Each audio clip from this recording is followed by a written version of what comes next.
Buenas noches, estimados y estimadas, sean todos bienvenidos a esta tutoría número 25 de segundo quimestre, segundo parcial para segundo bachillerato general unificado. Espero que en este feriado de Navidad y fin de año lo hayan pasado muy bonito, esperando y augurándole éxitos en este nuevo año lectivo 2022. El tema que esta semana les tenía preparado es lo que es la ley de Kepler. Vamos a ver la tercera ley, la ley de periodos. Y el año pasado vimos la ley de Kepler, la primera y la segunda ley, que era la ley de órbitas, ¿sí? Y también acá, como pueden observar, la ley de áreas. Pero ya vamos a ver exclusivamente lo que es la ley de periodos.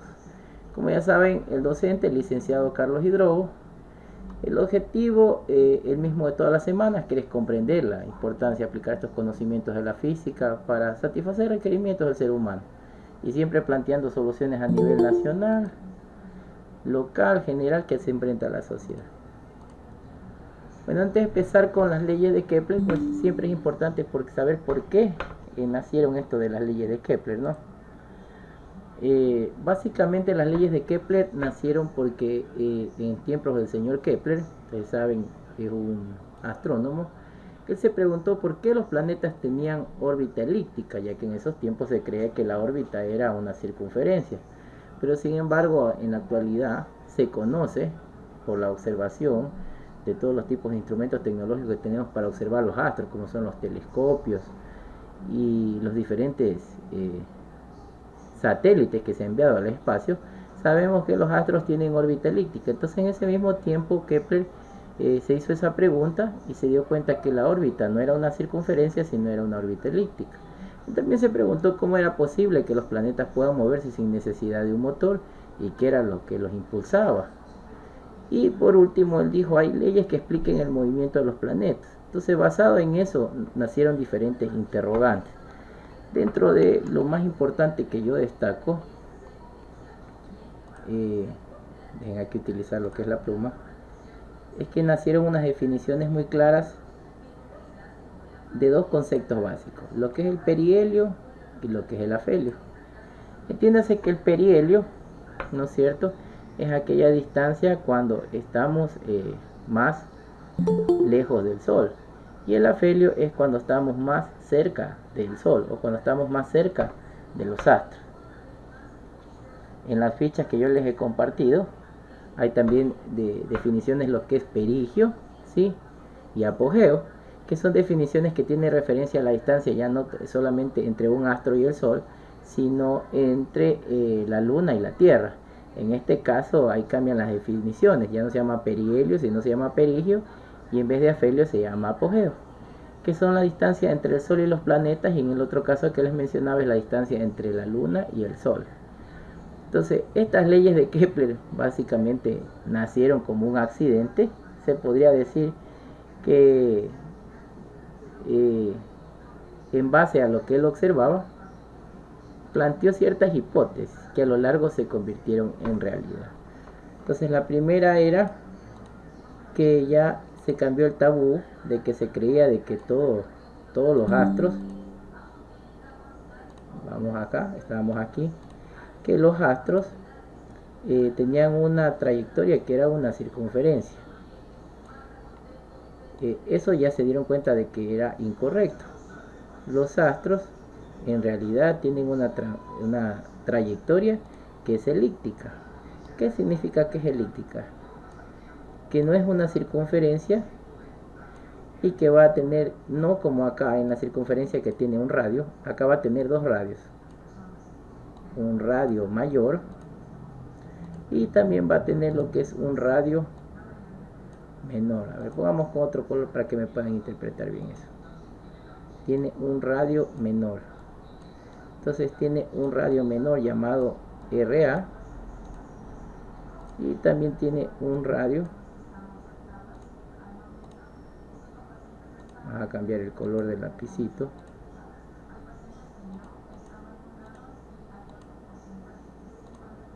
llamado RB. ¿Sí? Entonces esa es la diferencia, por qué se plantearon esas preguntas, esas incógnitas, esas preguntas clic, como usted la quiera llamar. Las mismas preguntas que nos estamos haciendo hoy noche en esta tutoría, Kepler se las planteó. Entonces, esa era una de las explicaciones que se dio, ¿no? Que la trayectoria ya no es una circunferencia, sino una elipse donde hay un radio mayor y un radio menor. Ahora él dice, ¿cómo yo puedo calcular esas distancias si yo no tengo instrumentos de medida? Al menos en esa época no había instrumentos de medición, ¿sí? No podríamos tener una cinta métrica para poder medir la distancia de aquí al Sol. Entonces ahí se nacieron ciertas hipótesis que se convirtieron luego en leyes llamadas las famosas leyes de Kepler. Entonces, una de las leyes de Kepler es llamada la tercera ley de Kepler. Esta ley dice lo siguiente, les voy a leer lo que dice la tercera ley.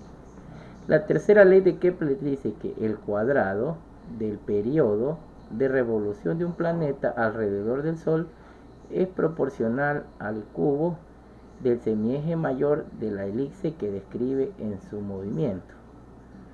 Sencillo, ¿no? Entonces vamos a traducir eso a un lenguaje algebraico. Entonces, vamos a ayudarnos de las matemáticas. Dice que el cuadrado del periodo. Ustedes saben que en física todos los periodos se los representa con la letra T mayúscula. Como menciona que dice el cuadrado del periodo, vamos a poner entonces T al cuadrado. Como es la revolución de un planeta y sabemos que todo planeta tiene una órbita elíptica, entonces dice es proporcional, o sea, dividido para el radio o para el cubo del semieje mayor. Entonces aquí vamos a poner el semieje mayor elevado al cubo. Entonces esa es la tercera ley de Kepler, que el periodo es proporcional. Ahora ustedes me dirán, pero profesor, ¿y cómo encontramos nosotros ese semieje? ¿Cómo se encuentra esto de aquí? Entonces ahí, en la tutoría del año pasado, tienen que revisar, donde se explicaba que para yo encontrar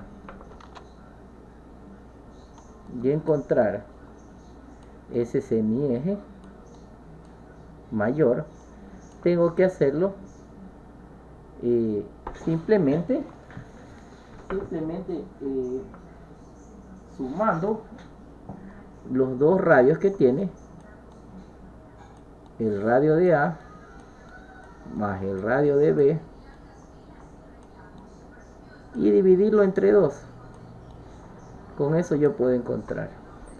Ahora, basado en esa ley, podemos decir que la letra T mayúscula no es otra cosa que la revolución, el periodo que se demora la revolución de un planeta. Cuando hablamos de revolución de un planeta, yo les indicaba que es girar o completar la trayectoria de una elipse o de una circunferencia. Una revolución es prácticamente uno darse una vuelta sobre su propio eje, donde R es el semieje mayor de la elipse que describe y K es una constante que tiene el mismo valor para todos los planetas. Entonces podemos hacer algunas observaciones a esta ley.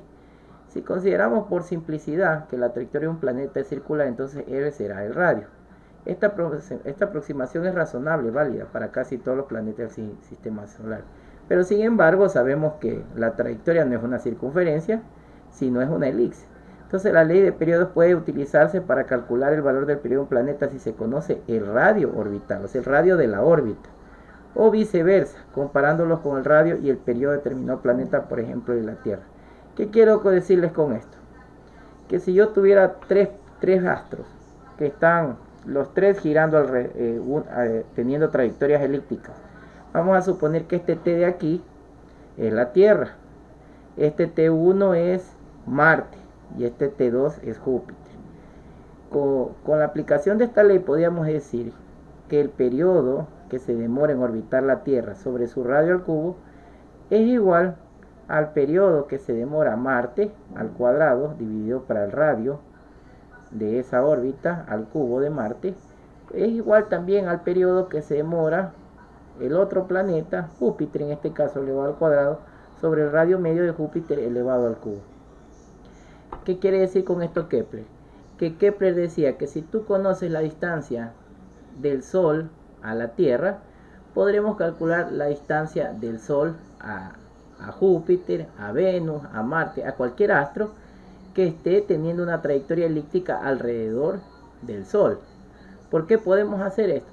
Porque como se percatan en la fórmula, todo existe una proporcionalidad. Entonces, si nuestro sistema solar tiene 10 planetas, solo conociendo el tiempo que se demora la Tierra en orbitar, yo puedo conocer cuántos días se demora en orbitar el resto de planetas. Nosotros, por ejemplo, sabemos que nuestro planeta Tierra tiene aproximadamente un periodo, ¿no es cierto?, que se demora en orbitar para dar lo que es una vuelta completa a nuestro astro rey, que es el Sol. Entonces, nosotros conociendo ese periodo, podemos conocer el periodo de los otros. Y de esa manera los astronautas, de esa manera la gente que se dedica a hacer esos cálculos, lo realiza aplicando esta ley. Bueno, como les interesa, aquí yo les he planteado un ejercicio del libro de física que dice lo siguiente. Ahí sí quisiera que algún voluntario me ayude leyendo la experimentación o el enunciado. Doria Castillo, ayúdanos por favor leyendo donde dice desde el radio orbital. Buenas noches, licenciado. A ver. El radio orbital de Júpiter es aproximadamente 5 veces mayor que el radio orbital de la Tierra en torno al Sol. Razona cómo estarán relacionados los periodos de la revolución alrededor del Sol de ambos planetas. Considera que describen órbitas circulares. Comprensión. Ya, ahí paremos. El periodo... Listo, ahí paremos entonces. Entonces, como mencionamos, en este ejemplo está indicando de que estos dos astros están, ¿no es cierto?, orbitando, y vamos a razonar cómo, aplicando esta ley de Kepler, podemos encontrar cierta información muy importante o relevante de estos astros. Para esto ellos están poniendo como que vamos a suponer que la trayectoria que está haciendo es circular, pero nosotros sabemos que la trayectoria no es circular, sino que la trayectoria es elíptica. Entonces, para la comprensión, aquí se indica que el periodo de un planeta y su radio orbital están relacionados de manera sencilla por la tercera ley de Kepler, donde la constante que aparece en la ecuación es la misma para ambos planetas. O sea, K siempre va a ser el mismo valor para todos los planetas. Entonces, el radio en este ejemplo que te pones, ¿no es cierto?, el radio de Júpiter va a ser igual a 5 veces el radio del planeta Tierra, porque ya es un cálculo que ya lo tenemos ya lo tenemos como un primer dato, un valor constante, que el radio de Júpiter es igual a 5 veces el radio de la Tierra. ¿Y ese radio a cuál se refiere? Al radio que se deja en esa trayectoria elíptica cuando cada uno de estos astros giran alrededor del Sol. Entonces, para la resolución, si aplicamos la tercera ley de Kepler a la Tierra, obtenemos que el periodo total de la Tierra va a ser igual a la constante K multiplicar por el radio, ¿no es cierto?, de la Tierra. Entonces procedemos de igual manera con Júpiter y el resultado se tendrá también lo mismo, que el periodo al cuadrado va a ser igual a la constante por el radio al cubo. Entonces vamos a tener lo que son una razón de proporcionalidad. Déjenme ver si es que aquí hay como agrandar un poquito esto, o déjenme ver si utilizamos la pizarra, porque me imagino que no han de apreciar bien. Voy a utilizar la pizarra. Déjenme aquí dejar de compartir pantalla para utilizar la pizarra.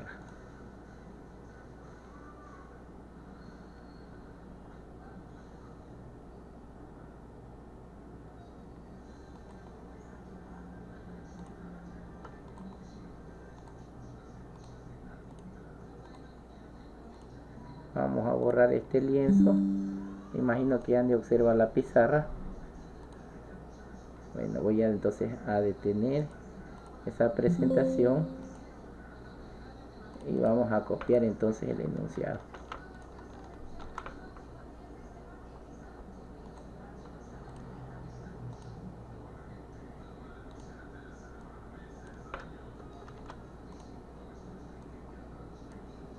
Vamos a agrandar el enunciado para que lo puedan apreciar más.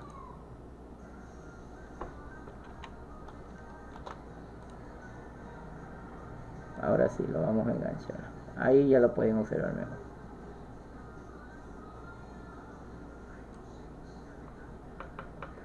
Ya, listo. Ahora sí vamos a ayudar. Vamos entonces aquí a aplicar simplemente es la fórmula que la habíamos visto con anticipación. Entonces, ¿qué decía la ley de Kepler? Acá arribita la va a poner. el periodo elevado al cuadrado es proporcional a su radio elevado al cubo. Así nos dice las leyes de Kepler. Entonces vamos a aplicar esta fórmula para cada uno de estos astros. En este caso tenemos el Júpiter y tenemos el radio de la Tierra. Entonces, para entender mejor, vamos a decir entonces el periodo de la Tierra elevado al cuadrado dividido para su radio de órbita de la Tierra al cubo. Ahora lo mismo vamos a aplicar con lo de Marte. Entonces vamos a decir el periodo que se demora Júpiter en orbitar al Sol al cuadrado es proporcional a su radio medio del planeta Júpiter elevado al cubo.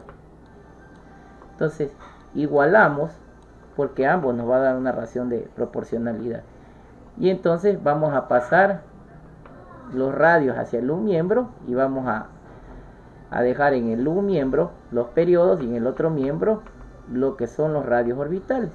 Entonces aquí nos queda entonces de la siguiente forma. Vamos a poner con otro colorcito para que entiendan. Entonces el periodo que se demora en orbitar la Tierra al cuadrado, entonces esto de aquí de Júpiter lo vamos a pasar al primer miembro. Como está multiplicando, pasaría a dividir. Entonces el periodo de la Tierra. Entonces, ¿tienen alguna pregunta del ejercicio que vimos? Esto es todo lo del tema de hoy día sobre las leyes de Kepler, en este caso la tercera ley de Kepler. Yo les recomiendo que en casa lo practiquen, ¿sí? Para que no tengan ningún inconveniente y no se eviten de cierta manera algún tipo de duda. Voy a dejar de compartir pantalla y de nuevo voy a poner la presentación.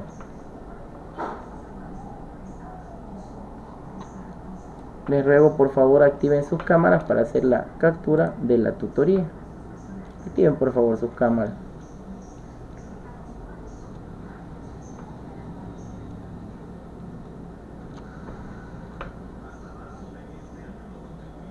A la cuenta de 3, 1, 2 y 3. A ver, déjenme abrir el programita para poder hacer la captura. Para capturar hay que tener un programita. Ahora sí, 1, 2 y 3.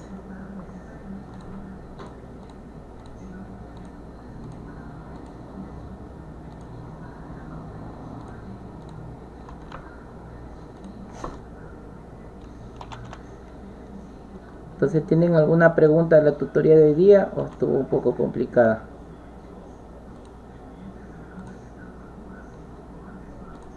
¿No? Karen está que se ríe.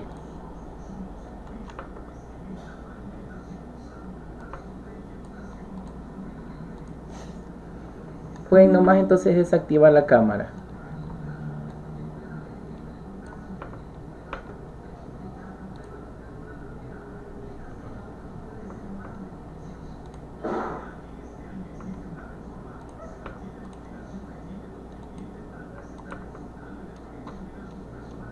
Si no hay entonces ninguna pregunta, nos vemos la semana que viene a la misma hora y por el mismo canal.